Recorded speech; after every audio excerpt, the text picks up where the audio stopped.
कानी पडले. देवाच्या नामामध्ये किती सामर्थ्य आहे बघा. त्यांच्या कानावरती काल आपण बघितलं, कुणाच्या कानावरती पडलं होतं नाम? औसांच्या, आणि त्यांनी सोडलं. आज इथे अपोलोंच्या नावावरती कानावरती स्वामींचं नाव श्री चक्रधर हे पडले आणि ते तैसेची गेले. त्यांना आठवलं, अरे स्वामी खडकुलीला देवाच्या सन्निधानात होतो, आपण त्यांच्या भक्ती लागलो आणि हे काय झालं. ते जागेवरती आले. मलिनत्व दोष आपल्याला कुठे घेऊन जातो ना हे आपल्याला कळत नसतं. कोणता दोष देवापासून, धर्मापासून, स्मरणापासून, स्थानापासून, भिक्षुकापासून दूर नेईल आपल्याला सांगता येत नाही. कारण अविधी ते हे अवघड असतं, लक्षात येत नाही. चुकी काय आहे ती कळत नसते. एखाद्या माणसाला त्याची चुकी सगळ्या जगाला कळत असतं, त्यालाच कळत नसतं.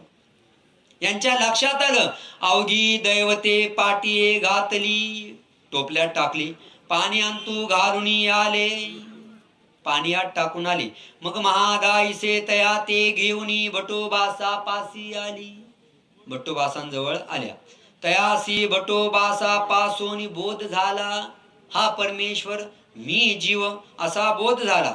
मग अनुसरले, सर्व संग परित्याग करून भटोबासांजवळ ते अनुसरले. स्वामींच्या वचनाप्रमाणे राहू लागले. शेवटवरी म्हणजे देहांतापर्यंत सन्निधानीसी होते.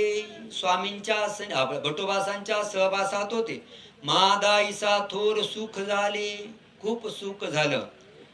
तासी पूर्वी खडकाळी गोसावी वरू दिधला होता.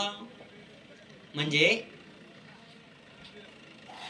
अपोलोंना वर दिला होता. जसं मी सांगितलं, महादाईसा जेव्हा सुख होतं त्यांचं वागणं बघून स्वामी म्हणतात, हे हरड भरड की हे आत्तापुरतं आहे. आमच्या सहवासात लोक आले, इतके धार्मिक वाटतात, इतके धार्मिक वाटतात, वा वा वा काय सद्भक्त आहे. आणि तिकडे गेला का गाठी हातात घेत नाही, देवपूजाही करत नाही. होता असं. नंतर आम्हाला कळतं, अरे हा फक्त तोंड देखलेपणाने करणारे कोण आहे, नाटक करणारे कोण आहे, मनापासून करणारे कोण आहे. पोलिसांना चोर ओळखायला वेळ लागतो का? तसे आम्ही तुमची धार्मिकता ओळखतो पण सांगत नाही. सांगितलं तर तो पुन्हा दंड ते करायला यायचं नाही,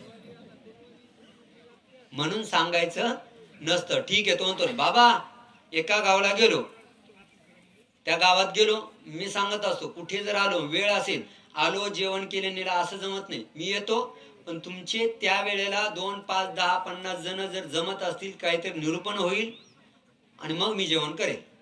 त्या गावाला गेलो, 15-20 जण जमले. अचानक गेलतो, 15-20 जण जमले. मग मी त्यांना स्मरणाचं महत्व सांगत होतो.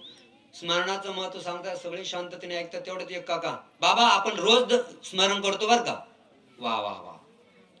पुन्हा थोडं महत्व सांग, कधीच चुकत नाही. म्हणजे छान छान छान. मग किती स्मरण करता? रोज न चुकता करतो. कधीपासून करता? आज 45 वर्ष आहे बाबा, रोज न चुकता स्मरण करतोय. वा वा छान. कधी करताय? सकाळी उठल्या बरोबर करतो. वा, खरंच देवाचे भक्त दिसताय तुम्ही. किती वेळ करता? अजिबात कधी चुकत नाही. रोज किती टाइम करता? अहो एकदा तापात होता तरी स्मरण केलं होतं. रोजची वेळ किती आहे? काका जसं जसं विश्वासानं सांगताय, मला वाटलं देवाने सांगितले नामाने वेद होतो, बोध होतो, अनुसर होतो. हा 45 वर्षापासून स्मरण करतो, अजून दीक्षा का घेईना? तो कॉन्फिडन्स ना सांगतोय, तो असा आत्मविश्वास, त्याचा वरण माझा खाली. अरे पण नेमकं किती वेळ करताय? बाबा 45 वर्षापासून न चुकता रोज 3 मिनिटं स्मरण करतोय मी. आणि जसे 3 मिनिटं सांगितले मग माझा कॉन्फिडन्स वाढला. आणि मग जो काका, मोठा आवाज होता, जो काका झाडला का काकाचा जाताना दंडोत बाबा येतो बर का. कारण नामाने वेद होतो, बोध होतो, अनुसरण होतं. हे सगळं नामाने असताना हा काका इथे थांबलाच कसा? मला शंका यायला लागली ना. नामामध्ये तेवढं सामर्थ्य आहे. म्हणून काही लोक धार्मिकता दाखवतात, ती धार्मिकता मुळातली आहे, दिखाऊ आहे, तात्पुरती आहे, नाटकी आहे, ते सगळं कळत असतं. इथे यांचं तसंच झाले, चांगले रमले आणि भट्टोबासन अपोलोंना तसं बघून महादाईसांना बरं वाटतं, महादाईसा सुख होते. स्वामी म्हणतात हे फक्त आता पुरतंय, नंतर आहे ना देवतेचा पुजारी होणार आहे महादाईसा.